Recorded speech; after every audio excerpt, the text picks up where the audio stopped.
बघ इकडे बघ, काय करणार होतात आपण?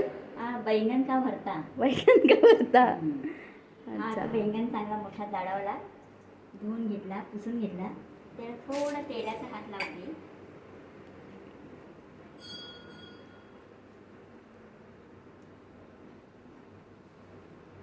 असं तेलाचा हात लावून घेतला त्याला.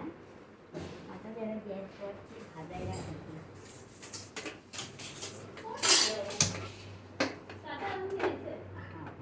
ती आपल्याकडे एक जाळी होती ना.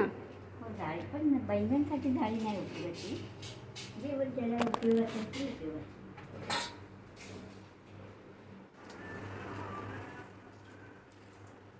आणि असं किती वेळ ठेवायचा? 10 मिनिटं. 10 मिनिट. पहिला उभा ठेवला, आता आडवा ठेवलाय. गॅस कमी जास्त करावं लागलं तर करायचा. थोडं एक झाकण ठेवायचं, काहीतरी झाकून जाईल अशी वरती. का तर त्याच्या साला जरा बऱ्या लवकर सुटतात म्हणून असं त्याला झाकून ठेवलं आहे. आता जरा थंड व्हायला त्याला वेळ द्यायचा. किती वेळ?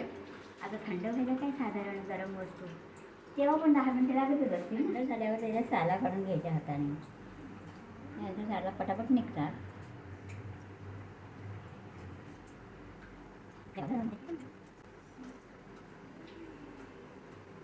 आता काढलेल्या वांग्याला असं थोडं थोडं करून बारीक करायचं. नंतर ते फिरतं तेव्हा बारीक होतं, पण थोडं थोडं सुरी मारून घ्यायची. आता आपण वांग्याचं भरीत फोडणीला टाकणार. वांग्याचं भरीत फोडणीला टाकणार. त्यासाठी असा गॅस पेटवणार पहिला. तेही नाही गरज.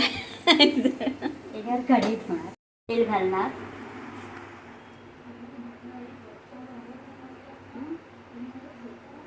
आणि आपण कांदा आता सांग. 2 चमचे तेल टाकलं. त्याच्यात आता ही कांदा लसूण पेस्ट आणि मिरची कापलेली घालणार आणि कांदा चांगला परतून घेणार जरा मऊ होईपर्यंत.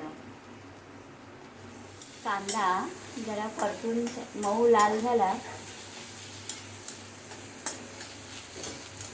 तर ह्याच्यात कांदा जरा कचकचीत राहिला तरी चालते. टाकायची आणि किती ते पण बोल. 1 चमचा हळद, 1 चमचा मसाला. का तर आपण मिरची टाकली आहे.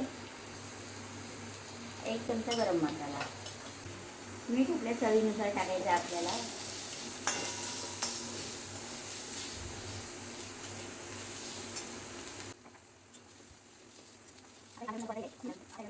हे वांग चिरलेलं आहे ते टाकायचं आणि थोडं कालकोनी असायचं हलवायचं.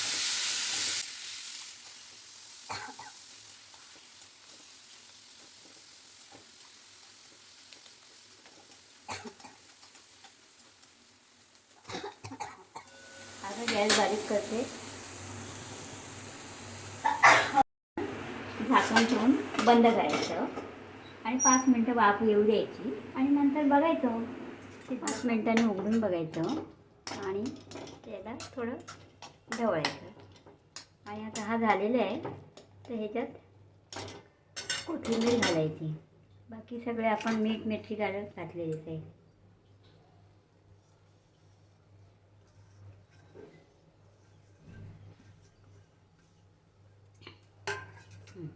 असं कोथिंबीर घातली म्हणून 1-2 मिनटं वाफ यायला ठेवला की गॅस बंद करून टाकायचं आहे. मग हे आपलं काय तयार झालं? बैंगन का भरता, वांग्याचं भरीत. हे आपलं झणझणीत. कारण तू हे नाही टाकलास ना त्याच्यामध्ये, काय ते टमाटा नाही.